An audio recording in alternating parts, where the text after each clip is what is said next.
Equals to होता है 3 times of median minus 2 times of mean.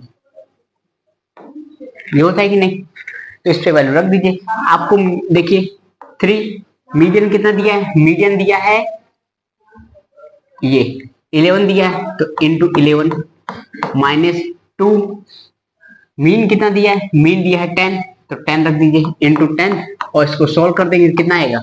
यानी 33 माइनस 20 और 11 30 आएगा, यानी कि 30 option C is a correct answer. यानी ऑप्शन सी आपके पास क्या हो गया? करेक्ट हो गया।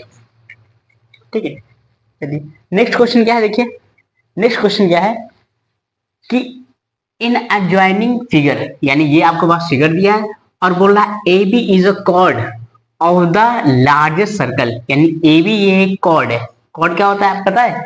कि जो डायमीटर यानी सेंटर से ना गुजरे, इसके अलावा कहीं से गुजरे, उसको बोलते हैं हम लोग कॉर्ड। तो कॉर्ड ऑफ द टचिंग, यानी कि स्मॉलेस्ट सर्कल जो है इसको टच कर रहा है, यानी कि टेंजेंट बना रहा है। अब बोल रहा है कि ए बी आपका 2r है। ए बी कितना है? ये 2r है। ये कितना है? 2r है। And the OP is R, और ओपी कितना है? ओपी ये आर है। ये क्या है? आर है। तो देखिए एक काम करिए, फिगर बना लीजिए। ये देखिए फिगर, इसके अंदर एक स्मॉल सर्कल है और ये टेंजेंट है, ये फिगर बन गया। अब आपको ये दिया है, ये कितना है? ये आर है, यानी ये आर मानिए ये दोनों क्या है? रेडियस है। और ये आपको दिया है 2r, 2r है। ठीक है, तो देखिए ये आर है, यानी कि ये जो परपेंडिकुलर यानी कि रेडियस, यानी कि जो सेंटर से गिरता है रेडियस, वो क्या करता है? कॉर्ड को बाइसेक्ट करता है, यानी आर इसमें भी डिवाइड करेगा, आर इसमें भी डिवाइड करेगा। तो आर को डिवाइड करेगा, तो यहाँ पे देखिए ये आर मिल गया, ये आर ऑलरेडी है, तो यहाँ पे लगा दिया हाइपोटेनस। अब आपसे क्या पूछ रहा है? बड़े ट्राइंगल का यानी बड़े सर्कल का क्या पूछ रहा है? रेडियस पूछ रहा है। तो आप हाइपोटेनस लगा सकते हैं। तो ये आर है, ये आर है, यानी कि R square plus R square is equal to capital R होगा, इसका स्क्वायर की। और इनको सॉल्व कर देंगे तो यानी आर आर और 2r आएगा आपके पास, ऑप्शन डी। इसको सॉल्व कर दिएगा। ठीक है, चलिए नेक्स्ट क्या है? नेक्स्ट नेक्स्ट पे जाना पड़ेगा।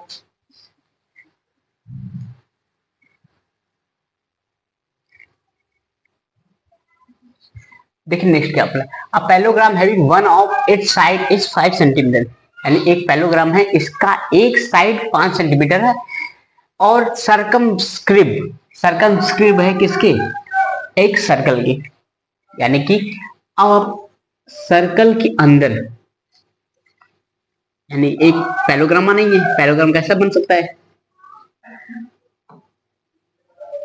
और ये टच है, हम टच नहीं किए, आप टच कर दिएगा। ये क्या है? ठीक है, और ये कितना दिया? 5 सेंटीमीटर। ये कितना दिया? 5 सेंटीमीटर।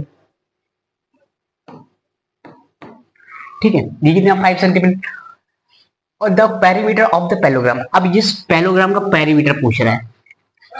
देखिए आप एक क्लास 10th में ही आप लोग सर्कल का एक चैप्टर पढ़ोगे, जो सर्कल में पढ़ाया गया है कि सर्कल को अगर बाउंडेड टच करते हुए निकल रहा है तो क्या बनाता है? रोम्बस बनाता है। क्या बनाता है? रोम्बस। रोम्बस बनाते हैं, यानी कि अगर रोम्बस ना जाने तो ये मान लेते ए बी सी डी, और जिस पॉइंट पर टच कर रहा है यानी पी क्यू आर और एस पॉइंट पर टच कर रहा है। अब देखिए अगर मान लीजिए थोड़ी देर के लिए कि ये है, तो ये वाला जितना होगा ये इक्वल होगा। टेंजेंट क्या होते हैं? दोनों इक्वल होते हैं, क्योंकि ये टेंजेंट है, ये दोनों क्या टेंजेंट, जितना ये होगा उतना ही ये भी होगा, और जितना ये होगा उतना ही ये होगा, जितना ये होगा उतना ही ये होगा, और दोनों क्या है? आपस में इक्वल है। तो क्या बनाते हैं? यानी कि अब इसका यानी कि क्या बनाएगा? स्क्वायर तो बोल नहीं सकते क्योंकि एंगल डिपेंड नहीं कर रहा है, एंगल बदल सकता है, इसलिए क्या बनाएंगे? रोम्बस। और रोम्बस का क्या होता है? साइड, यानी कि रोम्बस देखिए A B B C C D और डी ए, यानी कि लिख सकते 5 इंटू 4, यानी 4 साइड है, 4 इंटू साइड, यानी क्या हो गया? यानी कि 20, ऑप्शन कहीं दिया है 20 सेंटीमीटर। ऑप्शन, हाँ ये ऑप्शन ए 20 सेंटीमीटर मैच कर रहा है। चलिए नेक्स्ट क्वेश्चन से पहले हम लोग जान लेते हैं कि देखिए एक थेल्स थ्योरम क्या होता है। क्या होता है थेल्स थ्योरम? अगर किसी सर्कल के यानी कि अगर हम बात करेंगे थेल्स थ्योरम के बारे में, तो थेल्स थ्योरम के बारे में लोग फिगर बनाते हैं। ये देखिए फिगर है कुछ ऐसा,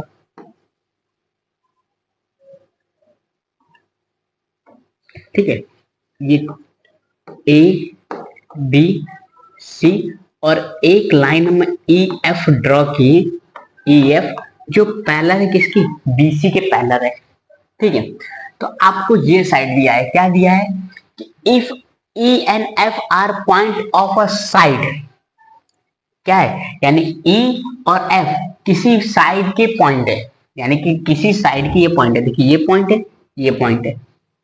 और क्या बोल रहा है A B and B C, A B और A C are respectively of triangle A B C such that A upon E B, A F upon में A C, F C equal है 1/2 के। तो which of the following relation is true? तो कौन सा relation true है? देखिए ए ई upon में ई बी है, ई एफ अपॉन में एफ सी, ठीक है। और ये दिया है 1, ये दिया है 2। नहीं है तो अभी छोड़ दीजिए, नहीं पता है तो छोड़ दीजिए। आप क्या कर लीजिए, जो है जो आपको गिवन है वो लिख दीजिए, ठीक है। तो आपको गिवन है ए ई अपॉन में ई बी इक्वल है ए एफ अपॉन में एफ सी इक्वल है 1/2 के, ठीक है। अब आपको क्या करना है कि इनको दिखाना है क्या, अब इनमें कौन सा रिलेशन सही है। तो ई एफ इक्वल है 2 टाइम्स बी सी के, तो ये तो कहीं बैठ नहीं रहा है। क्या पूछ रहा है कि ई एफ कहाँ बचा है, ये देखिए, ठीक है। ये इक्वल है 1/2 के, तो ये बैठ नहीं रहा है। तो थेल्स थ्योरम क्या करता है कि ये वाली साइड का जो रेशियो होता है वो इक्वल होता है ये वाली साइड और ये वाली साइड का रेशियो के इक्वल होता है।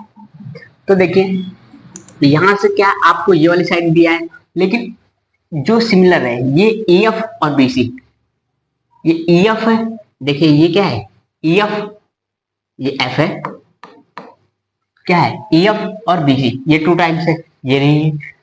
फिर BC, देखिए BC का है BC इक्वल है 2 टाइम्स ऑफ EF के, ये भी पॉसिबल नहीं है क्योंकि ये जब भी बड़ा होगा तो ये क्या होगा, ये बड़ा होगा ये छोटा होगा, ठीक है।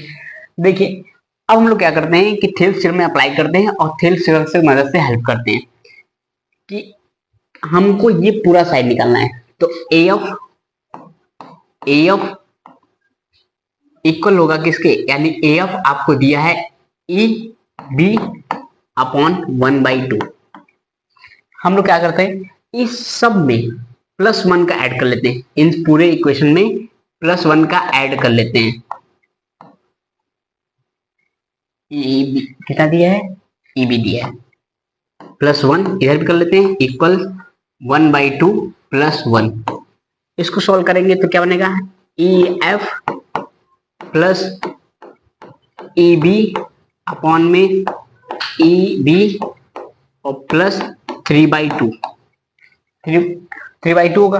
अब इसको रिवर्स कर देंगे, यानी कि ए एफ और ई बी को क्या लिख सकते हैं, देखिए ई एफ और ई बी को क्या लिख सकते हैं, यानी ये टोटल हाइट लिख सकते हैं, यानी कि आपको इक्वल हो गया कि ए बी इक्वल अपॉन आ गया ई एफ के और 3/2, वो इसको पलट दीजिए, यानी इसको पलट देंगे तो क्या हो जाएगा, यानी ई एफ अपॉन में ए बी इक्वल हो गया 3/2 के।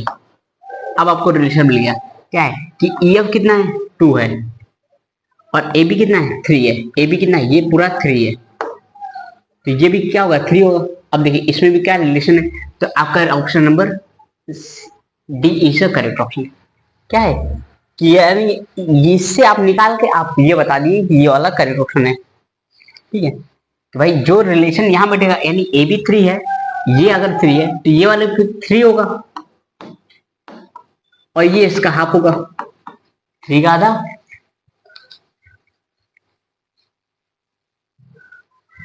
देखिए नेक्स्ट क्या है, नेक्स्ट आपसे पूछ रहा है कि which of the following statement is true for the polynomial px of degree 3।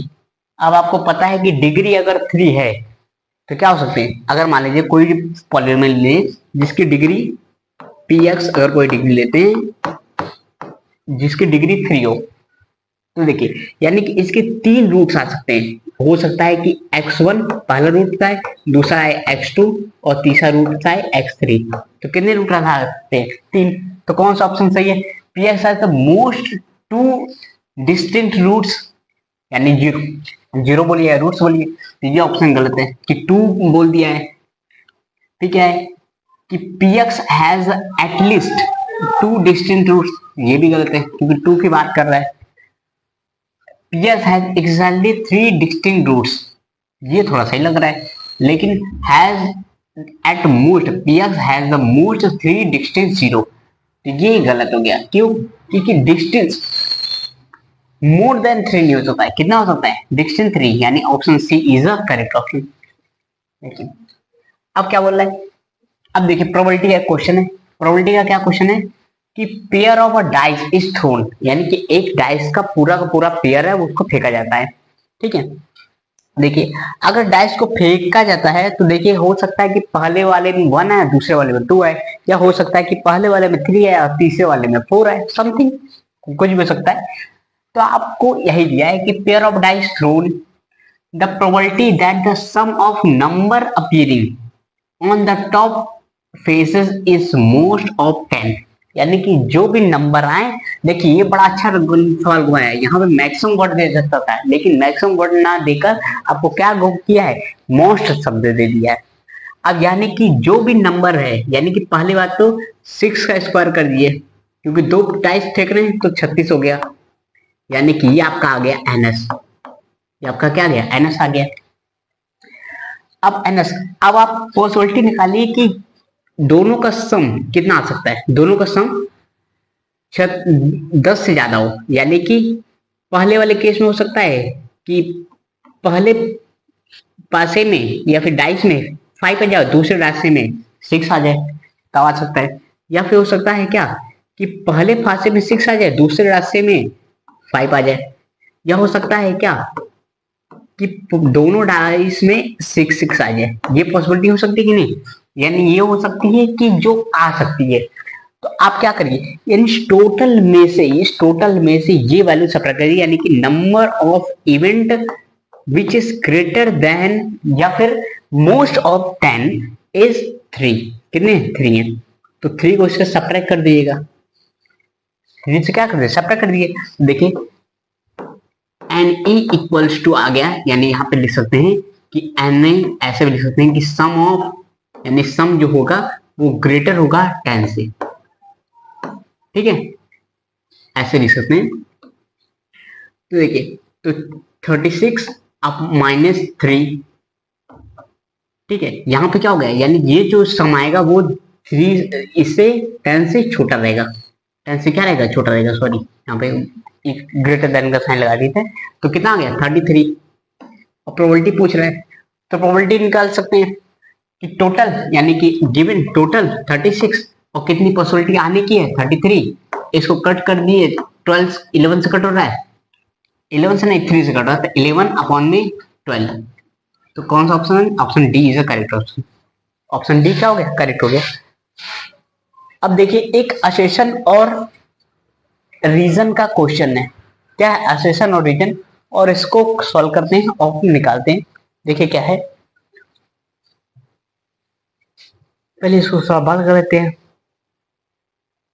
और फिर इसमें थोड़ा सा बातचीत करते हैं और चर्चा करते हैं। देखिए क्या क्वेश्चन है भैया कि बोथ असेशन, यानी कि in question number 90 to 20 the statement assertion an A is following by a statement reason R, choose the correct option. इसमें चूज करना है करेक्ट ऑप्शन दे। जो भी सीएससी बोर्ड के बच्चे हैं वो हमेशा ध्यान दें, असेशन रीजन में हमेशा क्या करते हैं, गलती करते हैं बच्चे कि असेशन पढ़ लेते हैं, रीजन पढ़ लेते हैं, लेकिन उनको पता नहीं होता कि एक्सप्लेनेशन जो दिया है वो सही है या गलत है, यानी कि जो असेशन दिया है वो उसका रीजन है या नहीं। ठीक है, तो ये आपको ध्यान देना है कि रीजन आपको सही बैठाना है। देखिए क्या है कि पहला असेशन हम क्वेश्चन नंबर 90 पढ़ते हैं। क्या है कि 4 के power n and with a zero. अब आप क्या करिए कि 4 के पावर n आपको दिया है और इसका लास्ट डिजिट जीरो लाना है। ठीक है, चलिए तो हम लोग चेक कर लेते हैं कि 4 के पावर अगर 1 रखेंगे तो कितना आएगा, 4 आएगा। 4 के पावर 2 रखेंगे तो 16 आएगा। 4 के पावर 3 रखेंगे तो कितना आएगा, 64 आएगा। कितना आएगा, 64। तो कभी जीरो नहीं आ रहा है, यानी कि हम कह सकते हैं क्या कि ये अगर 4 का इससे मल्टीप्लाई फिर से करेंगे तो फिर जीरो नहीं आएगा, यानी 4 का अगर इसके साथ मल्टीप्लाई करेंगे 256 आएगा, which is not equal to zero. यानी कि ये जो रीजन दिया है, यानी ये जो है आपसे बोल रहा है कि 4 के power n end with zero digit, ये गलत है। ये क्या है, गलत है। ठीक है, देखिए for a number x having 2 and 5 its prime factor है, तो x के power n always end with zero for every natural number n, यानी हर नेचुरल नंबर n के लिए ये वैल्यू आपको क्या देगी, लास्ट में जीरो देगी। अब आपको पता है कि अगर मान लेते हैं कि कोई डिजिट है उसका लास्ट डिजिट जीरो है, लास्ट डिजिट क्या है, जीरो है, तो वो हमेशा फैक्टराइज करेंगे तो 2 के पावर m इंटू 5 के पावर n आना चाहिए। ठीक है, आपको ये दिया भी है कि x कोई नेचुरल नंबर है, तो ये कोई नेचुरल नंबर है, ये क्या है, कोई नेचुरल नंबर है, और इसका क्या है 2 और 5 इट्स प्राइम फैक्टर, और 2 और 5 क्या है, प्राइम फैक्टर है। तो सही है, ये तो एकदम रीजन सही है। आप जानते भी है कि अगर आपको लास्ट में जीरो लाना है तो इसके ये वाला होना चाहिए। जैसे कि लेते हैं 10, तो 10 को क्या लिख सकते हैं, 2 इंटू 5 लिख सकते हैं कि नहीं, 2 के पावर 1, 5 के पावर 1, ये भी सही है। यहाँ पे लिख सकते हैं 20 का लिख सकते हैं 2 के पावर 2 इंटू 5 के पावर 1, लास्ट में जीरो भी देखिए आ रहा है और यहाँ पे 2 के पावर भी है और 5 के पावर भी है। ये तो रीजन सही है, रीजन सही है। तो कौन सा ऑप्शन सही है, देखिए तो option A both assertion and reason are true, बिल्कुल गलत है, क्योंकि पहले पता चल गया कि ये रीजन गलत है कि both assertion and reason are true but reason is not the correct explanation of the assertion, ये भी गलत है क्योंकि इससे कोई मतलब है ही नहीं। लेकिन बोला assertion is true but reason is false, ये भी गलत है क्योंकि रीजन अपने को ट्रू मिला है और असेशन फॉल्स मिला है, तो assertion is false, reason is true, तो ये ऑप्शन आपका डी सही है। देखिए नेक्स्ट करते हैं और नेक्स्ट पे ध्यान दीजिए। नेक्स्ट जाने से पहले अगर आप चैनल को अभी तक शेयर नहीं किए तो शेयर कर लीजिए, हम सब्सक्राइब के बारे में नहीं बोलते हैं। ठीक है, अगर आप चैनल को सब्सक्राइब करना चाहें तो अच्छी बात है, ना ही करना चाहे तो हमें कोई दिक्कत नहीं है। ठीक है, चलिए अब क्या है क्वेश्चन नंबर 20 कि a tangent draw at the end of a point distance of a circle are always parallel to each other. तो ये तो भाई सही है, एक सर्कल ड्रॉ करेंगे और सर्कल के ऊपर एक डायमीटर ड्रॉ करेंगे, डायमीटर बोल रहा है डायमीटर, और डायमीटर से पास होते हुए समय कोई भी टेंजेंट जाए, ये टेंजेंट थोड़ा दूर भाग गई, आप इसको कर लीजिएगा। चलिए अब फिर सकते कि अगर क्या करें, यानी कि ये कुछ ऐसा टच करते हुए जाएगी तो हमेशा क्या होती, पैरेलल होती, ये तो सही है कि असेशन यानी कि tangent are drawn at the end of the point of the diameter of a circle always parallel to each other, ये सही है कि भाई पैरेलल है। लेकिन रीजन क्या है, रीजन है that length of the tangent drawn on a circle of a point from a point outside the circle always equal. अब ये बोल रहा है कि हमेशा इक्वल होती कि नहीं, आप पता चला ये वाला ज्यादा खींच दे, ये वाला कम खींच दे, है कि नहीं। हो सकता है कि ये वाला आप क्या कर रहे हैं, देखिए ये वाला कम खींच दे या 5 सेंटीमीटर खींच दे, ये 10 सेंटीमीटर खींच दे। ठीक है, तो हम लोग इसमें क्या है, यानी कि ये सही तो है, ये ट्रू है तो है, लेकिन इसका करेक्ट एक्सप्लेनेशन नहीं है। तो कौन सा ऑप्शन सही है कि both assertion reason are true, reason R is a correct explanation of the assertion, ये गलत है। तो ये गलत हो गया, ये मिल गया both assertion and reason are true, ये सही है, but reason is a not correct explanation of the assertion, ये सही है, option D is a correct answer of this question. चलिए तो फिर मिलते हैं नेक्स्ट क्लास में। अब इसके बाद क्या है, सेक्शन डी, ठीक है, तो सेक्शन डी के बारे में हम लोग पढ़ेंगे और जानेंगे।